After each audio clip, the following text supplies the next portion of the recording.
अमळनेर तालुक्यात 31 जुलै रोजी झालेल्या अतिवृष्टी आणि पुरामुळे बाधित झालेल्या नगरपरिषद हद्दीतील नागरिकांना आमदार अनिल पाटील यांच्या हस्ते शुक्रवारी 14 ऑगस्ट रोजी किराणा किटचे वाटप करण्यात आले। तसेच पुढील आठवड्यात बाधित कुटुंबांच्या बँक खात्यात शासनाकडून प्रत्येकी 10,000 रुपयांची मदत जमा होईल अशी माहिती आमदारांनी दिली।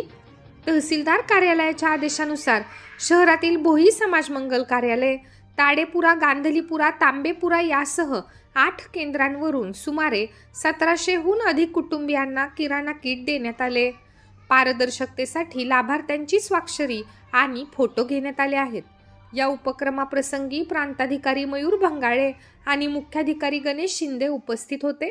वंचित कुटुंबांनाही मिळणार मदत। या प्रक्रियेत ज्या बाधित कुटुंबांची नावे यादीतून सुटली आहेत त्यांनाही लवकरच किराणा किट उपलब्ध करून देण्याच्या सूचना आमदार पाटील यांनी प्रांताधिकारी व जिल्हाधिकाऱ्यांना फोनवरून दिल्या।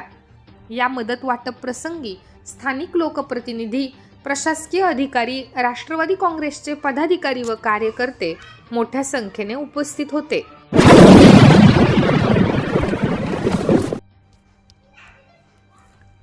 देशभरात गाजत असलेल्या नीट परीक्षा घोटाळा व पेपरफुटी प्रकरणातील सर्व दोषींवर कठोर कायदेशीर कारवाई करून या प्रकरणाची सखोल चौकशी व्हावी या मागणीसाठी NSUI विद्यार्थी काँग्रेस व अमळनेर काँग्रेसच्या वतीने प्रांताधिकाऱ्यांना निवेदन देण्यात आले।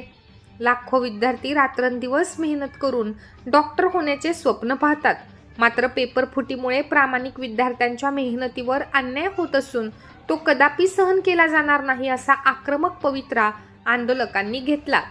निवेदनात मुख्यत्वे नीट पेपरफुटी मागील संपूर्ण यंत्रणेची पारदर्शक व वेळबद्ध चौकशी करावी, दोषींना तातडीने अटक व्हावी, तसेच दिल्ली येथे जंतर मंतरवर आंदोलन करणाऱ्या विद्यार्थ्यांवर झालेल्या कारवाईची जबाबदारी स्वीकारून केंद्रीय गृहमंत्र्यांनी राजीनामा द्यावा अशा विविध मागण्या करण्यात आल्या। सरकारने या प्रकरणी तातडीने ठोस पावले न उचलल्यास राज्यभरात तीव्र आंदोलन छेडण्याचा इशाराही निवेदनाद्वारे देण्यात आला आहे।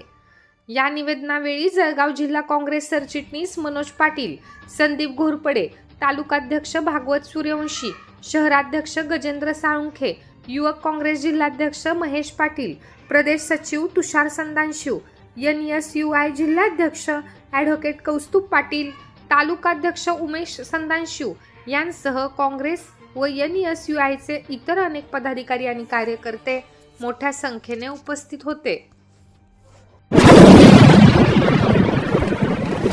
31 जुलै रोजी झालेल्या अतिवृष्टी व पुरामुळे अमळनेर कृषी उत्पन्न बाजार समितीचे मोठे आर्थिक नुकसान झाले होते। सुमारे 2 कोटी रुपयांहून अधिक नुकसान झाले। या आपत्तीमुळे 1 ऑगस्ट पासून शेतमालाचे लिलाव पूर्णपणे बंद ठेवण्यात आले होते। जिल्हाधिकारी व पालकमंत्र्यांसह लोकप्रतिनिधींनी नुकसानीची पाहणी केली आहे। गेल्या 15 दिवसांपासून लिलाव बंद असल्याने शेतकरी व व्यापाऱ्यांना दुहेरी फटका बसत होता। अखेर या संकटातून सावरत बाजार समितीचे सभापती, संचालक मंडळ व व्यापाऱ्यांनी 17 ऑगस्ट पासून लिलाव व कामकाज पूर्ववत सुरू करण्याचा निर्णय घेतला आहे। तरी शेतकऱ्यांनी आपला शेतीमाल विक्रीसाठी आणावा असे आवाहन बाजार समिती प्रशासनाकडून करण्यात आले आहे।